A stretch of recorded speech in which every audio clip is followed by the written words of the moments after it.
1980년경에 영국의 모리슨 선교사가 중국에 복음을 전하기 위해 선교사로 배를 타고 떠나가고 있었습니다. 그때 한 사람이 다가와서 이 모리슨 선교사에게 물었습니다. 모리슨 씨, 당신이 정말 중국에 영향을 미칠 수 있다고 생각하십니까? 그러자 모리슨은 이렇게 대답을 했습니다. 아닙니다. 저는 절대 못합니다. 그렇지만 하나님께서 하실 것입니다. 그가 중국에서 선교를 다 마치고 세상을 떠나게 되었을 때 그곳에 개신교 기독교인들이 12명에 불과했어요. 겨우 12명입니다. 그러나 100년 후에 중국의 기독교인은 300만 명 정도가 되었다고 합니다. 지금은 수천만 명에 이른다고 하는 것입니다. 하나님의 일은 하나님께서 친히 이루시는 것입니다. 사람이 계획할지라도 하나님의 일은 하나님께서 이루시는 것입니다. 성도가 헌신하고 또 충성하고 충성할지라도 하나님께서 친히 하나님의 일을 이루어 가시는 것입니다. 영국의 신학자 백스터라고 하는 사람이 있었습니다. 그는 많은 저서를 남겼습니다. 백스터가 임종을 앞두고 있을 때 친구들이 찾아와서 문안을 하며 위로의 말을 하였습니다. 자네의 생애는 헛되지 않았네. 자네가 쓴 많은 책들은 성도들의 신앙과 교회 발전에 많은 도움을 주고 있네.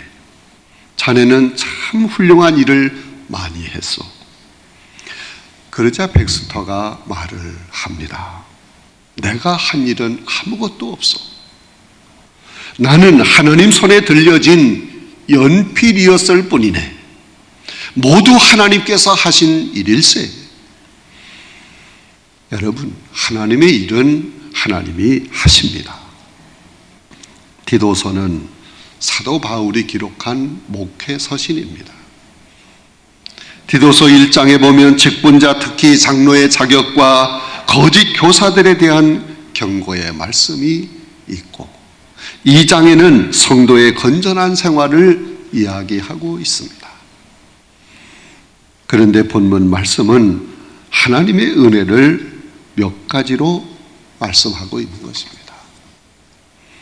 첫째, 하나님은 구원의 은혜를 베푸셨다라고 말씀을 합니다.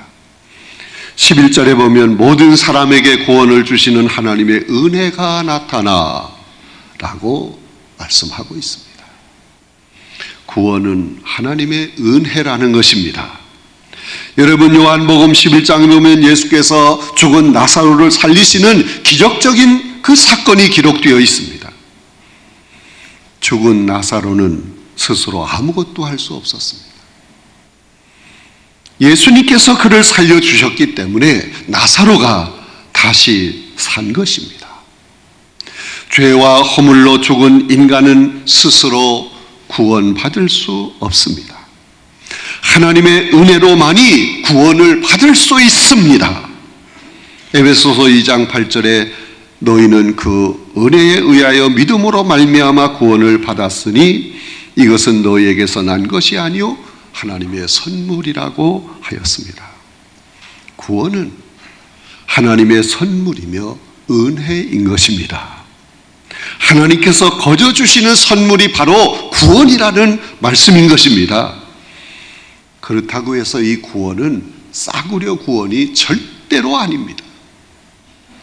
인간 편에서 볼 때 구원은 하나님의 은혜이며 선물이지만 하나님 편에서 볼 때는 엄청난 아픔이었습니다. 너무 큰 희생이었습니다.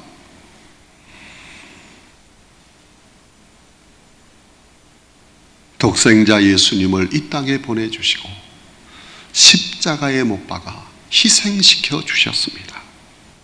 하나님 편에서 이보다 더 큰 희생이 어디 있는 것입니까? 참으로 값비싼 구원인 줄로 믿습니다. 그런데 구원은 믿음으로 받는다. 믿음이 무엇입니까? 폴 틸리키라고 하는 신학자는 하나님께서 하신 일을 받아들이는 것이 믿음이다. 그렇게 설명하고 있습니다. 하나님의 십자가의 사건을 받아들이는 것이 바로 믿음입니다. 하나님의 구원의 은혜를 받아들이는 믿음을 가진 자마다 멸망치 않고 영생을 얻습니다. 나이아가라 폭포 상류에 배가 한 척 뒤집혔습니다. 근데 그 배에는 두 사람이 타고 있었습니다. 이들을 구원하기 위해서 강가에서 그들을 향해 밧줄을 힘껏 던졌습니다.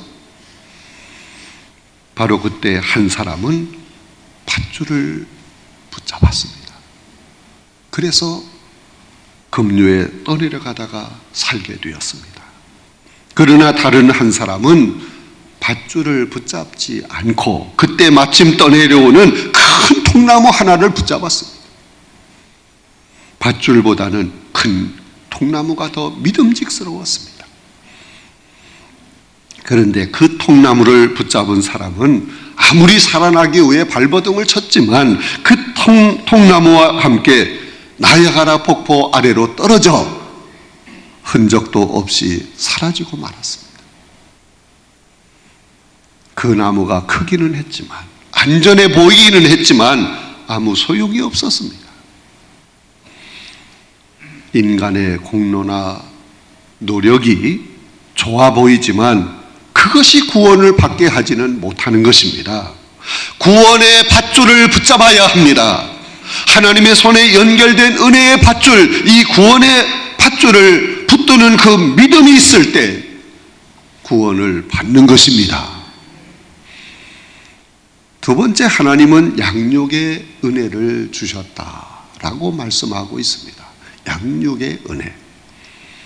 본문 12절 말씀을 보면 우리를 양육하시되 경건하지 않은 것과 이 세상 정욕을 다 버리고 신중함과 의로움과 경건함으로 이 세상에 살고라는 말씀이 있습니다. 하나님께서는 우리를 양육하십니다. 요즘에도 고아원에 가보면 고아들이 많이 있습니다. 그런데 고아 아닌 고아들도 많다는 것입니다. 부모가 있는 고아입니다. 부모가 내다버린 고아들입니다. 부모를 잘못 만났기 때문에 고아가 된 것입니다. 부모를 잘 만난다는 것은 자녀에게 큰 복인 줄로 압니다. 특별히 부모가 자녀를 기도와 말씀과 사랑으로 양육하고 있다면 그것은 너무도 행복한 자녀가 되는 것입니다. 그리고 자녀들을 교회에서 자라게 하는 부모는 자녀를 하나님의 손길에 맡기며 양육하는 부모는 1등 부모, 1등 부모. 누구의 손에서 자라느냐에 따라서 그 사람의 앞길이 달라지는 거예요. 운명이 결정되는 것입니다. 하나님의 사랑과 보호를 받으며 자라는 것이 제일 귀하고 복된 일인 줄로 믿습니다. 시편 100편 3절에 보면 여호와가 우리 하나님이신 줄 너희는 알지어다. 그는 우리를 지으신 이시요 우리는 그의 것이니 그의 백성이요 그의 기르시는 양이로다라는 말씀이 있습니다. 하나님은 성도인 우리 한 사람 한 사람을 기르십니다. 양육하시는 것입니다. 그런데 하나님의 양육 방법은 두 가지입니다. 첫째는 버릴 것을 버리게 하는 것입니다. 경건치 않은 것과 이 세상의 정욕을 버리게 해 주십니다. 잘못된 것, 죄된 것, 속된 것을 버리도록 하시는 것입니다. 두 친구가 길을 가다가 교회 앞을 지나가게 되었습니다. 때마침 주일이었습니다. 한 친구는 예배에 참석하자고 하며 교회 안으로 들어갔습니다. 그러나 또 다른 친구는 술집에 가서 휴일을 즐기자 하며 술집으로 갔습니다. 교회를 택한 청년은 미국의 22대, 24대 대통령이 되었습니다. 두 번이나 대통령이 된 거예요. 그가 바로 그로버 클리블랜드라고 하는 사람입니다. 술집을 택한 청년은 머리가 좋아서 변호사가 되었지만 결국에는 교도소에 갇히는 죄수가 되었습니다. 경건치 않은 것과 이 세상 정욕을 버리지 못한 사람은 부끄러운 죄수가 되었고, 버릴 것을 버린 사람은 하나님께서 귀히 쓰는 큰 믿음의 그릇이 된 것입니다. 하나님의 또 다른 양육 방법이 있습니다. 그것은 갖출 것을 갖추게 해 주시는 것입니다. 죄를 버리게 하시는 것으로 끝나지 않고 이제 그 빈자리에 거룩한 것으로 채워 주십니다. 그렇다면 과연 무엇을 채워 주시는 것일까? 하나님께서는 성도들에게 근신과 의와 경건을 채워 주십니다. 근신이 뭡니까? 영적으로 깨어있는 상태를 말하는 것입니다. 근신은 자신의 마음을 살피고 마음을 고치고 중심을 가꾸고 신앙과 양심을 지키려 노력하는 것을 말하는 것입니다. 이 말세의 때에 정신을 차리고 근신하며 기도하기를 힘써야 합니다. 의가 뭡니까? 이것은 다른 사람과의 관계에서 바르게 행하는 것을 말하는 것입니다. 인간은 혼자 사는 존재가 아닙니다. 부모와 효를 바탕으로 한 바른 관계를 이루어야 합니다. 부부 사이는 정절과 사랑으로 맺어져야 합니다. 형제 간에는 우애와 협력으로 넘쳐야 합니다. 이웃과는 선함과 진실의 관계를 맺어야 합니다. 다른 사람과 의로운 관계가 될 때 바른 사회, 신용이 있는 사회, 행복한 사회가 될 줄로 믿습니다. 경건은 무엇입니까? 이것은 하나님과의 관계를 말하는 것입니다. 하나님을 모시고 살면서 하나님의 품성과 하나님의 인격을 닮아가는 삶이 경건입니다. 경건은 신앙생활의 가장 중요한 요소입니다. 하나님을 향한 경건이 높아지면 높아질수록 우리는 더욱 하나님을 닮아가게 되고 하나님의 세계가 더욱 새롭게 보이고 은혜가 깊어지게 될 줄로 믿습니다. 하나님의 양육을 받아서 이 세상의 정욕을 버리고 근신과 의로움과 경건함으로 살아가는 성도들이 다 되어야 합니다. 셋째로 하나님은 열심의 은혜를 주셨다고 하였습니다. 열심의 은혜. 14절 중반절에 보면 우리를 깨끗하게 하사 선한 일을 열심히 하는 자기 백성이 되게 하려 하심이라는 말씀이 있습니다. 하나님은 성도들이 열심을 가진 백성이 되기를 원하십니다. 하나님은 잘 믿는 성도들에게 열심을 주시는 겁니다. 행복론이라고 하는 책을 쓴 저자 칼 힐티는 인생의 가장 행복한 시간은 일에 몰두하고 있을 때이다, 그런 말을 했습니다. 열심히 일하는 자가 행복한 자입니다. 오래전 유럽컵 축구 대회에서 우승을 한 헝가리 출신의 축구 선수가 기자회견에서 이런 말을 했다고 합니다. 내가 공을 차지 않고 있을 때는 축구 이야기를 하고, 축구에 대한 이야기를 하지 않을 때는 축구에 대한 생각을 한다. 공을 차지 않고 사람들과 대화를 할 때는 항상 이 축구에 대한 이야기만 한다. 그리고 축구에 대한 이야기를 하지 않고 혼자 있을 때는 축구에 대한 생각만 하고 있다. 무슨 얘기입니까? 그는 축구에 몰입해 있다, 그런 얘기예요. 자기 일에 몰입하는 것, 이것이 성공의 비결인 줄로 믿습니다. 열심과 성공은 행복의 뿌리인 것입니다. 열심이 없이는 성공의 열매를 맺을 수가 없습니다. 열심이 없이는 행복의 꽃을 피울 수가 없습니다. 여러분, 이 열심이라고 하는 말을 영어로 말하면 엔두시아즘이라고 합니다. 엔두시아즘. 이 엔두시아즘이라고 하는 말은 엔데우스, 다시 말하면 하나님 안에서라고 하는 말의 합성어인 것입니다.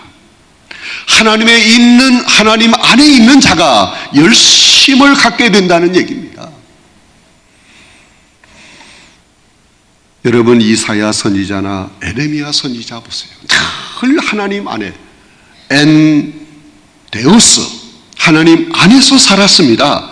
그러므로 그들은 불붙는 사명자들이 되었던 것입니다. 사도 바울과 베드로를 보세요. 늘 인 크라이스트, 주 안에서 살았습니다. 그러므로 열심히 헌신하는 사도들이 된 것입니다. 하나님을 잘 믿는 자 치고 게으른 자가 없어요. 정말 하나님을 잘 믿는 사람, 하나님을 뜨겁게 믿는 사람, 그 속에 열심이 있습니다.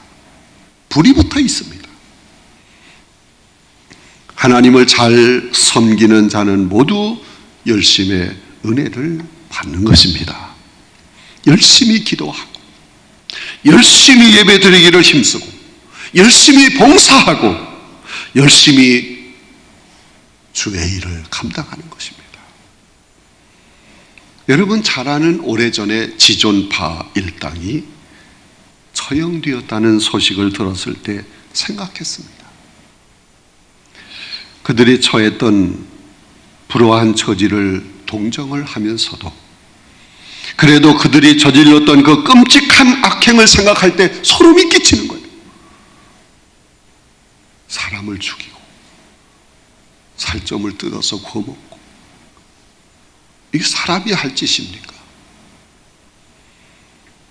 그들이 그런 열심을 선한 일에, 불우한 환경을 극복하는 일에 힘썼더라면 얼마나 좋았을까 하는 생각을 하게 된 것입니다. 이 땅에는 악한 일에 열심을 다하는 사람이 있는가 하면 선한 일에 열심을 다하는 사람들도 많이 있습니다. 우리 성도들은 선한 일에 열심을 다하고 충성을 다해서 주님께 기쁨을 드려야 합니다. 그런 삶을 살아가라고 우리를 부르신 줄로 믿습니다. 도스토예프스키의 명작 백치라고 하는 그 소설에 나오는 한 사형수는 이렇게 독백을 합니다. 다시 한번 나에게 기회가 주어진다면 매 순간을 낭비하지 않고 손가락으로 시간의 초를 세듯이 값지게 살아볼 수 있을 텐데, 마지막 죽는 순간 그런 얘기를 했습니다. 여러분, 그 마지막 순간에 후회를 한들 무슨 소용이 있습니까? 지금 기회가 주어졌을 때 선한 일에, 주의 일에 충성을 다해야 합니다. 사랑하는 성도 여러분, 선한 일 중에서도 너무도 가장 선한 일이 있다면 무엇이겠습니까? 그것은 바로 생명을 구하는 일입니다. 천하보다도 귀한 생명을 구하는 전도, 이거보다 더 선한 일이 어디 있습니까? 한 통계에 의하면 세일즈맨, 이제 물건을 파는 사람, 이 세일즈맨의 48%가 한 번 전화를 하고 포기한다는 거예요. 25%가 2번 전화를 해보고 포기한다. 15%는 3번 전화를 하고 포기한다. 그러나 오직 12%만이 끈질기게 전화를 해서 세일즈에 성공을 하는데 이것이 전체 거래의 80%에 해당되는 일이라고 말하고 있습니다. 열심과 끈기를 가진 자가 성공한다는 얘기입니다. 열심과 끈기 있는 전도는 전도에서 아주 중요한 요소인 것입니다. 초대교회 기독교인들을 관찰한 역사가 요세프라고 하는 사람, 요세푸스.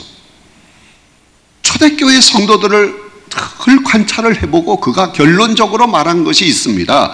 그것은 교인 전체가 기독교의 선전원이다. 그런 표현을 했어요. 초대교회 성도들을 보니까 모두가 다 전체가 전도자였다. 그런 얘기입니다. 그렇기 때문에 박해 속에서도 유럽을 정복하는 놀라운 기적을 일으킨 것입니다.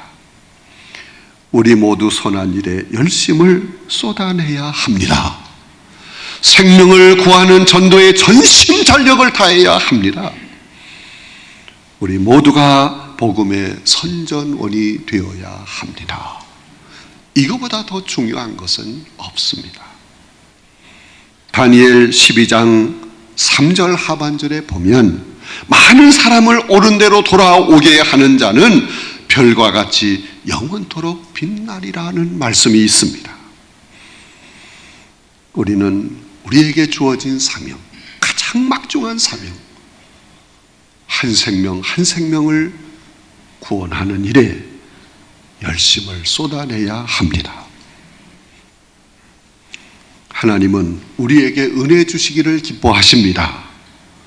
구원의 은혜를 받은 우리는 하나님의 자녀로 하나님의 자녀답게 살다가 천국에서 영생을 누려야 합니다.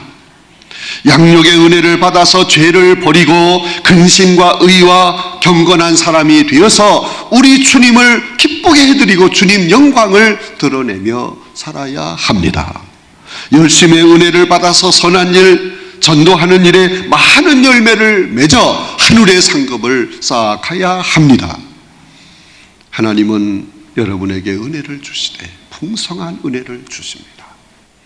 그 은혜에 감사해서 날마다 하나님의 기쁨이 되는 여러분의 삶이 꼭 될 수 있기를 간절히 바랍니다.